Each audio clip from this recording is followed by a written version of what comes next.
What's going on, good people? Welcome into episode 4 of Real Spill, where the truth wins. You already know the deal by now. It's your boy, Scott Proctor. I'm joined by my guy, Ellis L. Williams, who covers the Carolina Panthers for the Charlotte Observer. Let's hop right into things, man. Let's hop right into things of what we like to call bump and run. Talk about the previous week's biggest headlines, man. We have to start here, man. Josh Allen threw a game-winning touchdown pass to Dawson Knox with just over a minute left, and the Bills beat the Chiefs 24-20 in Arrowhead. Probably two of the NFL's best teams facing off on Sunday. What did you take away from that highly anticipated matchup, L? And, do you look at either team differently? And what was hopefully just round one of this matchup this season? Yeah, look, I don't think much changes. We previewed this game last week, and it really played out how we theorized. We thought that, the quarterbacks would get theirs and that the Bills pass rush would make a difference. And at the end of the game, that's what happened. Von Miller influences that Patrick Mahomes throw, gets him throwing off base. But Mahomes doesn't see the robber coverage there and throws an interception for the turnover. At the end of the day, I don't think it really matters who has home field in the AFC. These two teams are going to duke it out again.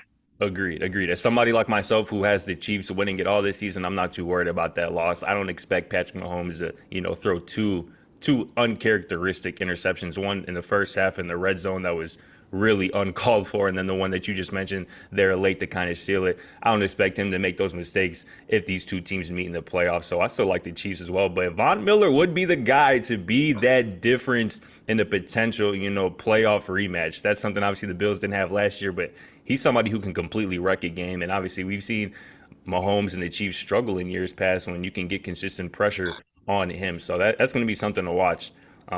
Something that's been atop all the news cycle is New York football, something that we haven't heard in recent years, man. The Giants beat Lamar and the Ravens to improve to 5-1, while the Jets just embarrassed Aaron Rodgers and the Packers in Lambeau Field. They had that man Sauce Gardner had the cheese head on his head. He said that Lambeau Field felt like a Jets home game, man. But who do you think is the bigger New York story at this point? Is it the Giants or the Jets? This is fascinating stuff. I look at these two teams and specifically how they were built, I think is the most fascinating part of this. You look at the Jets, who hung on to general manager Joe Douglas, who has really built the foundation of this team. I mean, flipping Sam Darnold and Jamal Adams essentially for Elijah Vera Tucker, Sauce, the Garrett Wilson, this receiving core they have. They are building it truly from the ground up. Then you look at the Giants, who are winning football games with the same roster they had last year, brother.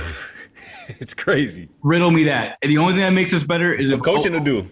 Exactly. The only thing that makes us better is if Odell Beckham Jr. returns to New York and is in big blue run blocking for Saquon, I guess. I don't know. That would be crazy. And you wouldn't have thought before the season that the Giants would be a destination that OBJ could return to, but now it's looking like they're a winning squad. And obviously OBJ is clearly, it sounds like, reportedly open to the idea at least. So that'd be interesting. So the Giants are awesome, and I love Daboll, I love Saquon, I love the way they're playing. But my thing is the Jets, and you kind of alluded to it. It's the young guns, man. They have really filled this roster with young talent on both sides of the ball. Obviously starting with Zach Wilson, who is kind of just filling, just playing his role right now. Playing point guard. Breece Hall is a dominant running back. They got a 1-2 punch in the backfield. Some talented young studs on the perimeter. I'm going to talk about one of their defensive guys later.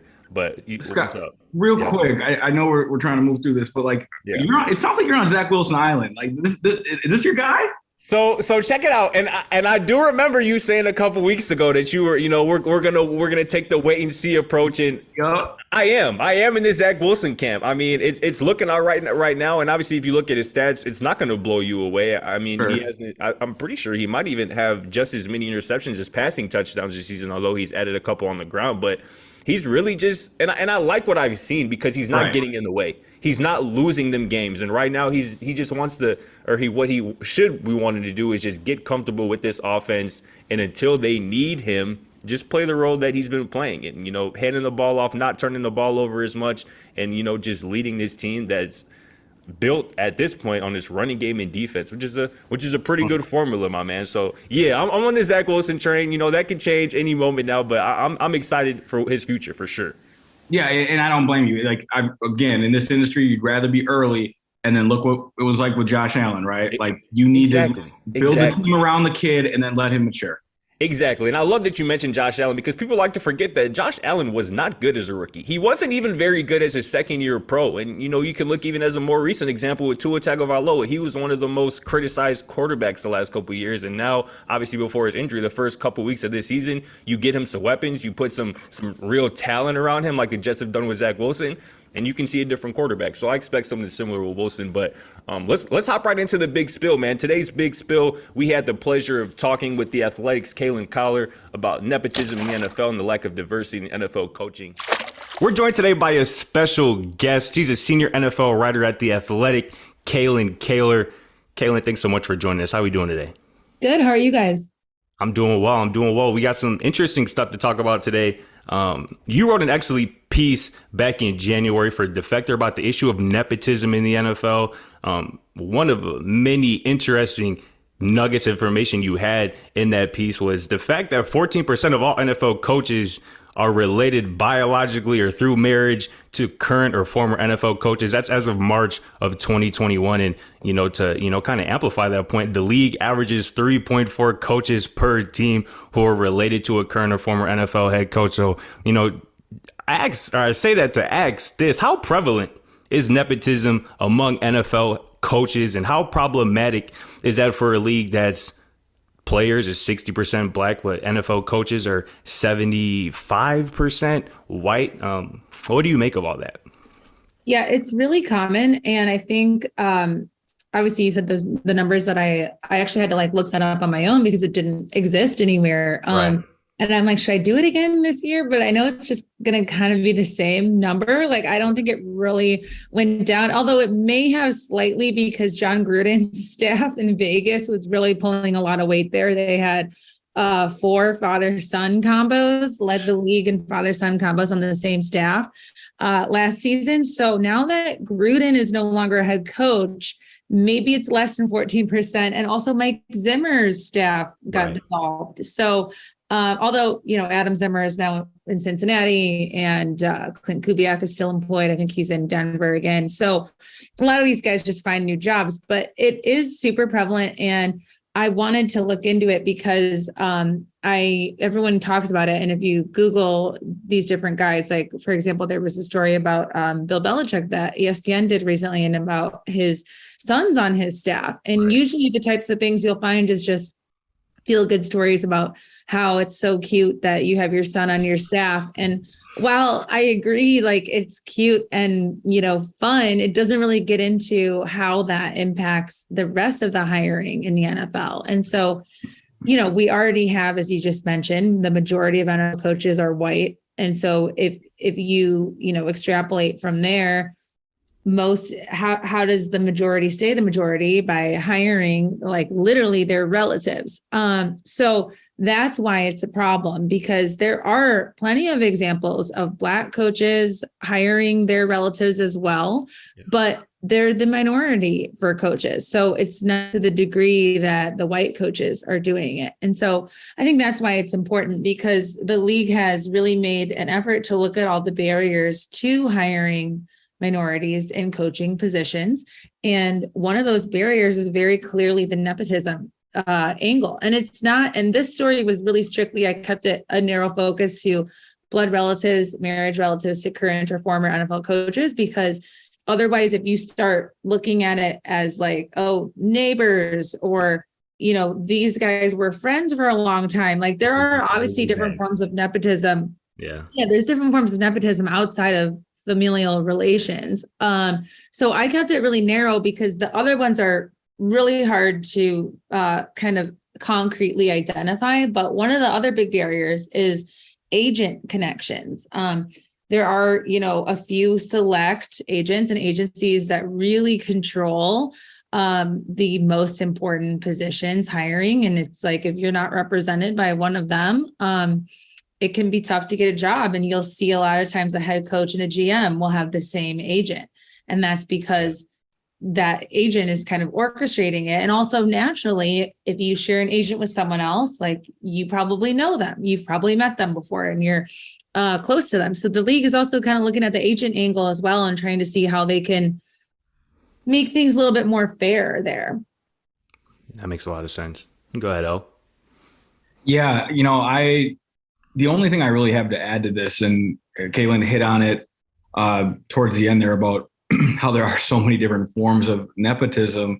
I once had a former league executive tell me, and really what I was told can be inferred, but NFL owners and executives and powerful decision makers, if you will, a lot of times make these hiring decisions subconsciously or not based on who they would prefer to have a beer with. Yeah. Yeah. You know what I'm saying? And a lot of times that is not a person of color, man, woman, or elsewhere. Yeah. And I think that's why the NFL this year for the first time, I don't remember the name of what they called this initiative, but they had like a 2-day summit in Atlanta. I think it was in June or July. Yes.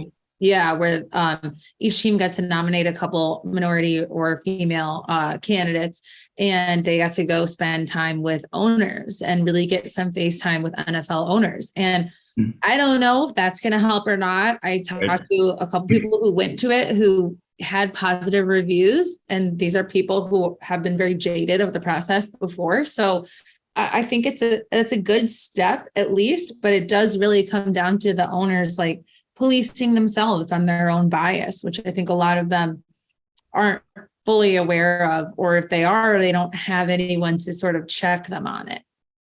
No doubt. Obviously, all that's super compelling. Obviously, Art Shell was the first Black NFL head coach, I believe, in 1989. There have been 24 Black head coaches since he became the first one. 24 out of 191 men who have since become head coach since Art Shell back in 1989. I guess we'll end here, Kalyn. I want to ask, why do you think, kind of a two-part question, why do you think kind of previous tactics to increase diversity among NFL coaches, like the Rooney Rule, for example, haven't worked? And what do you think it's going to take for this to start moving in the right direction?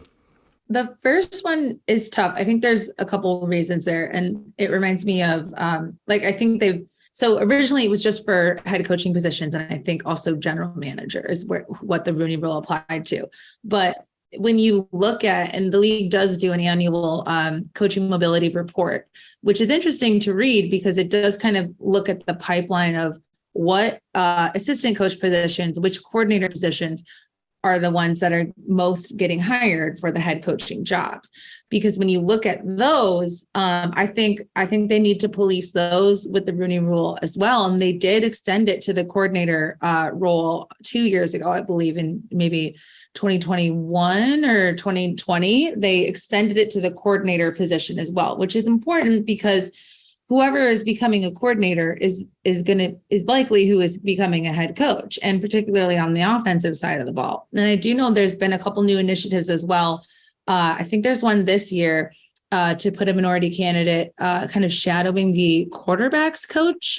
I think there's something along the lines of that. I might not be getting the specifics right, but it was an initiative specifically to get more diverse candidates learning the trade of quarterback coaching, because that is a position that we've seen higher numbers go to the head coaching spot. So I think those are all really good changes that have been made recently. And I think it's too early right now to see how those are going to result in better head coach hiring in terms of diversity, but hopefully there will be an impact there. But I think because those initiatives are still pretty new, just the last year or two, I think we have to wait a little bit more to see over time, is that going to make a difference and increase diversity in head coaching, and specifically on the offensive side of the ball, where we're seeing more head coaches getting hired. So I think that those changes, I think, are good changes to look at the pipeline and to make sure that it's not just the head coaching positions that are getting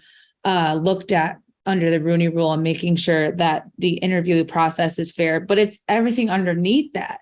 And personally, I think it should even extend to like position coaches and quality control coordinators. Because if you look at, I think I'm just going to use Clint Kubiak as an example, who was the Vikings offensive coordinator last year under Mike Zimmer, and his dad, Gary, had been a head coach and had been involved with the Vikings, was the offensive coordinator before Clint, kind of like paved the way for Clint to get his job, and then was loosely involved with the team, but not officially. anyways, Clint started his career as a quality control coach. That's like the lowest level. So Clint, had a leg up in getting that job because his dad was his dad. And like his dad is the one who hired him for it. So I think no one cares about these low level positions, but I think we have to care about the low level positions as much as we care about the top level positions, because that once you're in the door, you're in the door. And yeah, you might never rise to the, like if you're white or black, like the white candidate or the white coach is probably going to rise faster than the black coach. But once you're in, at least you can have a shot at proving yourself. But the problem is a lot of people never get in because we're not looking at the bottom level jobs, because the Rooney Rule is only applying to the coordinator, GM, president, head coach jobs. So I think that's an area that the NFL could extend it even further, and maybe we would see more progress from that. No doubt about it. Hopefully. Go ahead, Els. Yeah, to build on that, essentially the NFL needs more regulation to solve this problem, as Kalyn is saying. The Rooney Rule was not effective. In fact, this is the reason the lawsuit stands where it does, is because people like Brian Flores, Steve Wilkes, Jim Caldwell, they all felt that they were essentially taking part in interviews, placeholder interviews, farce interviews, just to satisfy the Rooney Rule. Which NFL teams do have diversity incentives for lower level entry jobs like the quality control spot. To build on Kalyn's point, the NFL needs increased regulation to promote minority quarterback coaches, play callers, offensive coordinators, defensive coordinators, play callers on the defensive side. From an executive standpoint, let's take the Carolina Panthers just for example.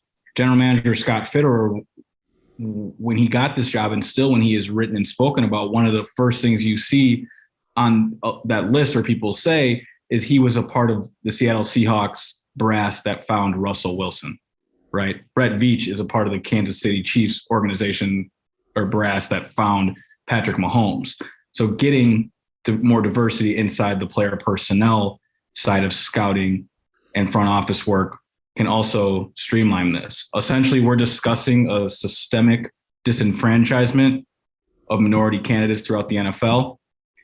And like we started this conversation talking about Bill Belichick's son, the fluffy stories that, he was an economics major and didn't know what he wanted to do. Right. Luckily, daddy had something available for him, right? The NFL really could solve all this by opening an academy, a school where all of this is taken care of from an educational standpoint. And then much like, the military or tech or most workforces, you find your best candidates through different levels of education and schooling for these positions. This is complex. And of course, we don't have enough time to truly unpack all of this. Exactly. But Kalyn really started this conversation recently, and I'm glad we could try to push it forward here. No doubt about it. This is a fascinating and a wide-reaching issue, and one that isn't going to go away anytime soon. But as you said, Ellis, I wish we had more time to talk about this very complex issue. But this has been awesome nonetheless. Kalyn, thanks so much for joining us and giving us some more insight on this issue. Go follow Kalyn on Twitter and her great work at The Athletic. But thanks so much for joining us, Kalyn. Thanks for having me, guys. All right, we're back with On the Prowl, probably my favorite segment where we get to deep dive into the Carolina Panthers. Nobody is more plugged in, if you ask me, to the Carolina Panthers than Ellis L. Williams, man. So obviously, man, let's talk about it, man. It was another ugly game on Sunday for multiple reasons, but probably the biggest news coming out of that was surrounding Robbie Anderson, and obviously the shouting match he had with wide receivers coach Joe Daly before being sent to the locker room in the third quarter by new interim head coach Steve Wilkes. Obviously, Robbie was then expeditiously traded to the Arizona Cardinals on Monday. Something you alluded to last week, Ellis, even before, that whole dust up, that Robbie Anderson could possibly be moved. But what did you make of that whole kind of sideline drama on Sunday between Anderson, Wilkes and Daly? And, what do you think of Anderson's new fit now in Arizona? Yeah, it's one of those rare moments in covering an NFL game where those at home or people with access to the broadcast copy have a slight advantage over us in the press box watching the game, right? Because for the most part, we didn't really know it was happening until we checked Twitter, 2-3 minutes later, like, oh, holy smokes, Robbie's popping off, right? Yeah. And then you see him sitting on the cooler jug by himself, and that was part one. Then part two, the blow up when Steve Wilkes asks him to leave the field and head to the locker room. Right. You kind of knew that was it, right? Kudos to Robbie Anderson, who owned it and spoke to the media afterwards. We didn't think we'd hear from Robbie again. He broke it down in a way that is understandable to him, but for anybody who has suited up or really been a part of any team in general, it just kind of fell on deaf ears. You can't walk out on your guys like that. Even though Robbie didn't decide to do it himself, his actions resulted in that, right? Mm-hmm.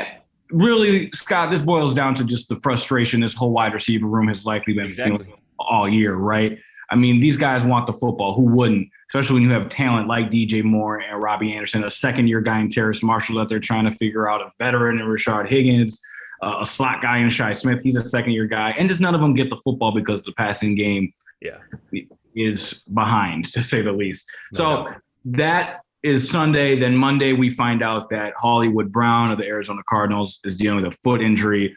And regardless of what happened on the Panthers sideline, I think that's really the domino that triggered the Robbie Anderson trade. As soon as scarcity hits in this league, teams will pull the trigger and not a moment before. Right, no doubt about it. I mean, it was something.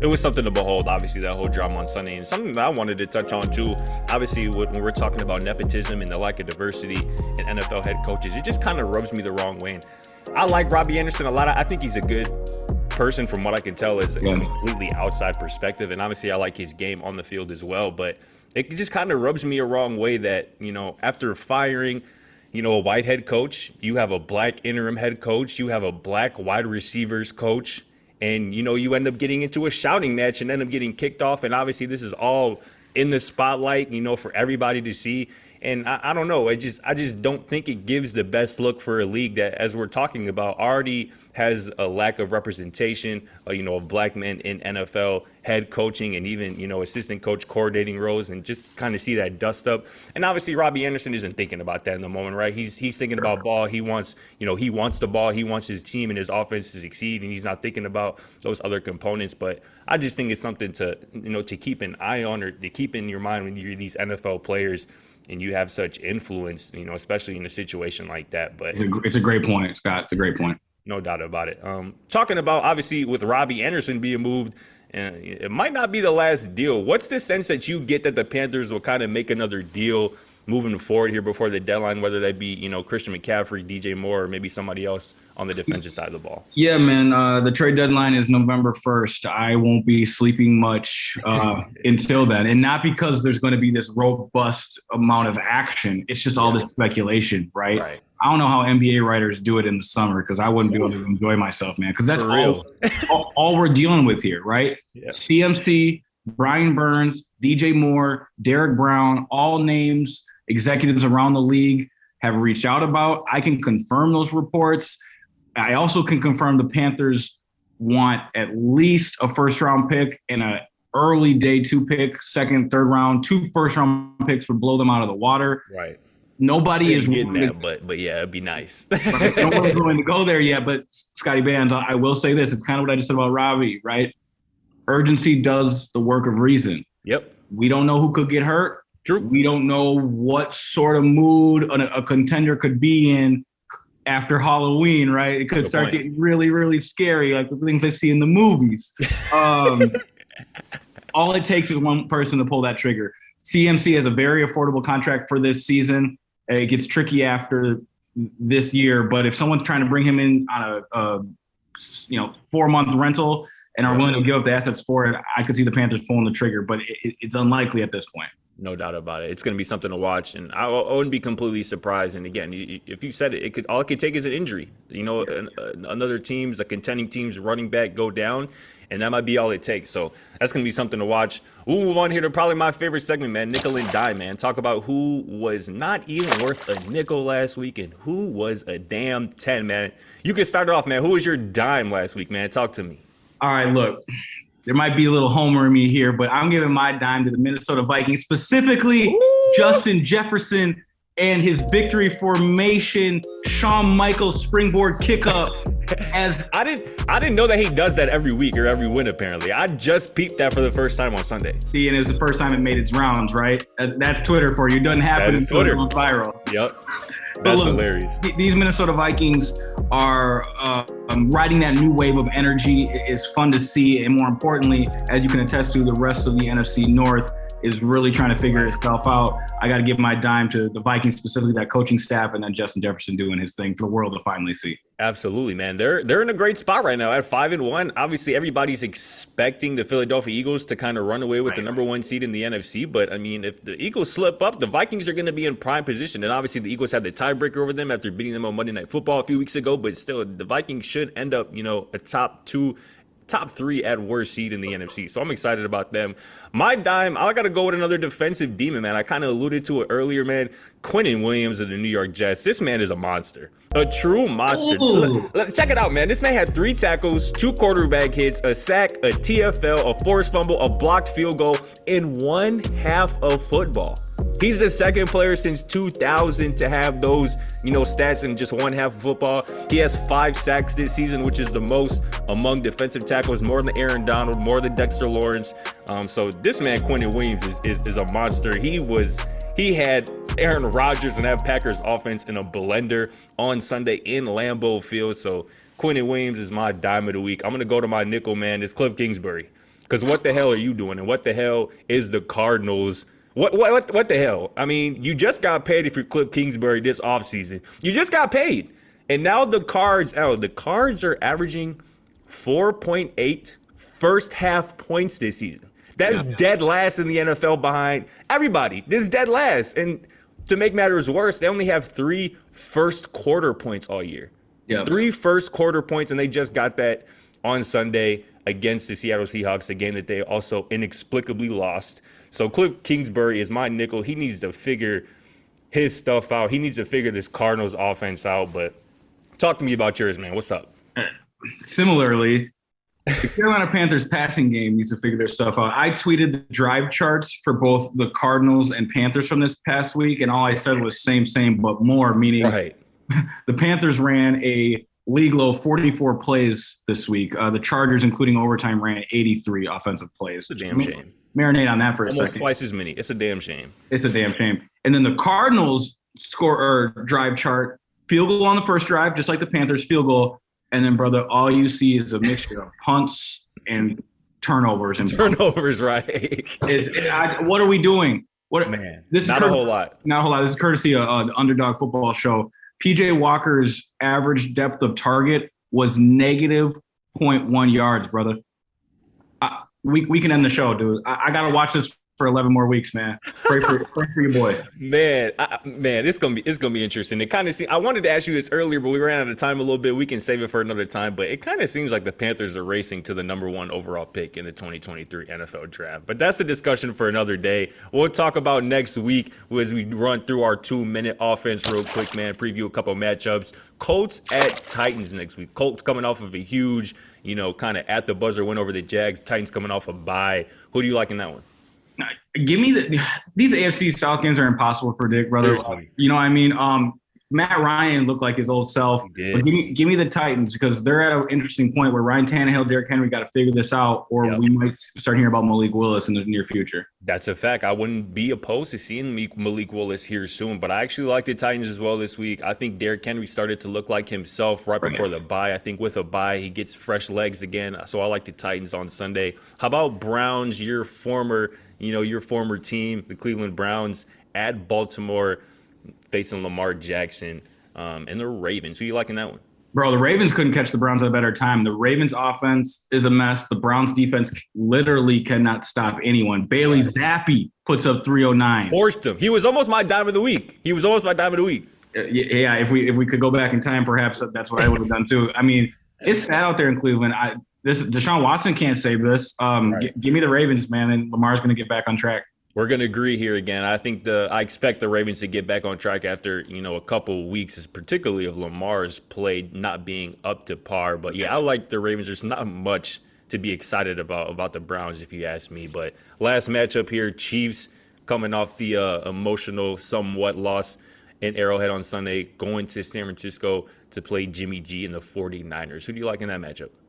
Yeah, look, San Fran just can't turn the ball over. That's all it is. They just lost to Atlanta. They had a fumble. Jimmy G throws a couple picks. Now they're in negative game script trying to throw it.